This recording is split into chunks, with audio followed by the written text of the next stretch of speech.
I have a dear friend who was part of a women's ministry at our church, and she was introduced to a woman who was just trying to get involved. And as we started working with her and getting to know her more, come to find out she was actually being trafficked by her family.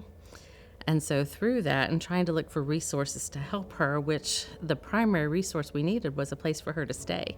And so when we started doing our research, at the time, this was like in 2017, there was less than 500 beds nationwide for women who were trying to come out of those types of situations, being sexually exploited or trafficked. And through that, someone from our church heard about what we were doing and gave us a home. And so we started the home in Jefferson County, Ohio, and named it Refuge 199. All of our staff was volunteers. The staffing model was a challenge. Funding was a challenge. So through that, we had my husband and I traveled to Colorado to look at a home to see how they modeled it. We made several calls to other organizations, and part of that was Refuge for Women. So we joined Refuge for Women, still in the Ohio Valley, ran the program there for a year. We had been making connections in Pittsburgh and found out that emergency home was the greater need in this area. There was no place for women to go directly from the streets. The emergency home was what we decided to do. It was not even an option at the time that we were voting on because it was the most expensive model of a home. But our board took 2 weeks to fast and pray and came back, and it was unanimous that that's what we needed to do because we needed to serve this area. So we closed down the Ohio home, used the proceeds from selling that home to move into Pittsburgh, and through connections met with someone who was selling a property for the Catholic diocese that we were able to purchase, and it was just the perfect location to have a home where the women could have that one-on-one care, could have that private, intimate setting where they can stabilize and heal. And so through that, it really just kind of set us apart from most of the Refuge for Women model because it was more of a clinical piece. So it just made more sense then to separate the Refuge for Women model from the clinical model that we were doing, and that's where Her Safe Haven was established. Since we've opened our doors, we've had the privilege of serving and supporting dozens of women, dozens of survivors. We serve specifically women who have been sex trafficked or experienced exploitation, as well as women who struggle with addictions. And what we found is that, unfortunately, these commonly go together. And we were actually licensed as a drug and alcohol facility. So we're a residential drug and alcohol facility that focuses really on the population of women who have been experienced sex trafficking.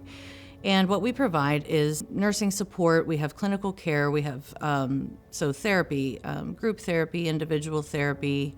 Women meet with a case manager on a weekly basis, or our case manager is pretty great. It's probably a daily basis. And beyond that, we have partnerships locally with medical providers who come in to see the women in a private suite within our home where they can feel safe to get the medical care that they need. At Her Safe Haven, our mission remains the same. Our program remains the same. We still have a great relationship with Refuge for Women. I mean, they refer to us, we refer to them. We're all in the same network of care. We're all on the same mission. But really, I think what sets us apart is that clinical care that is survivor informed. And we've gotten really good feedback from the women that we've served, and we've learned really something from each one. What we really provide is a home. It's a private, intimate setting where women can stabilize and heal.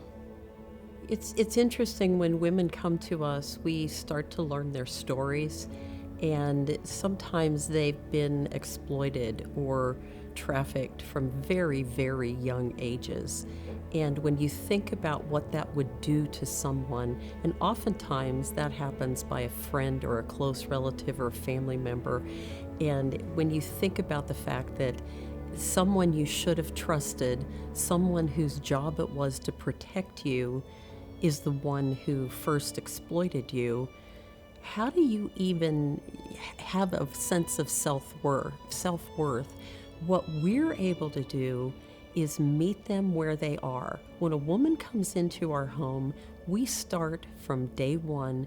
We find out about her. It's very unique. It's very personalized. One of the best things about the home that we have at Her Safe Haven is the fact that it's not an institution. We're licensed by Drug and Alcohol as a treatment facility, but we run it as a home. They eat together, they cook together, they live as if they're family members in a home, sometimes for the very first time for some of them. Being in that home environment with the encouragement of other women who've suffered similar things to what they've suffered often is just the encouragement they need, along with the loving care of our staff to help them to start to think, yes, this can be different. Yes, maybe there is hope for another life for me. We have a chance to make that a reality for the women who come through our doors. And it takes all of us. We all have to be a part of it.